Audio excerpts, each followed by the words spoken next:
Hello and welcome to my channel. ఈరోజు sweet potato తీసుకొచ్చామండి. Sweet potato ఎంతమందికి ఇష్టమండి? ఇది చాలా రకాలుగా మనం రెసిపీస్ చేసుకోవచ్చు స్వీట్ పొటాటోతో. నేను బొబ్బట్లు కూడా చేశాను, మన ఛానల్లో ఉంది, కావాలి అంటే మీరు చూడండి, లింక్ నేను ఇస్తాను. దీంతోపాటు నేను కొన్నిటిని మట్టుకు నేను ఉడకబెట్టానండి, మనకి సాల్ట్ వేసుకొని ఉడికించుకోవచ్చు. అదేవిధంగా పచ్చివి కూడా తినడానికి ఇష్టం అనిపిస్తుందండి. నేనైతే ఎక్కువ శాతము పచ్చివి తింటాను. పచ్చి ఎలా అంటే మనము సాల్ట్ వేసి ఒక 5 టైమ్స్ వరకు దుంపలు ఏదైతే సరే ఎక్కువ సార్లు మనము కడగాలండి. దాని తర్వాత వాటర్లో కూడా కొద్దిగా సాల్ట్ వేసి మళ్ళీ ఒకసారి కడిగి అప్పుడు దానిపైన ఉన్న పొట్టును కంప్లీట్గా తీసేసి అప్పుడు తినాలి. ఎందుకంటే కొంచెం బ్యాక్టీరియా ఫామ్ అనేది ఉంటుంది పచ్చి తినాలనుకుంటే.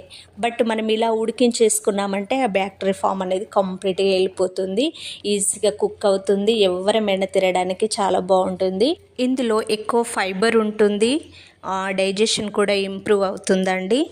అదేవిధంగా మనకి వెయిట్ లాస్ కూడా చాలా యూజ్ఫుల్ అని చెప్పొచ్చు. శివరాత్రి వస్తుంది కదా, సో చాలా అమ్ముతున్నారు. సీజనల్గా దొరికేటి ప్రతి ఒక్కటి తింటే చాలా బెటర్ అని చెప్పొచ్చు అండి. Thank you for watching. మన ఛానల్ని లైక్ చేయండి, వీలైతే సబ్స్క్రైబ్ కూడా చేసుకోండి. Thank you.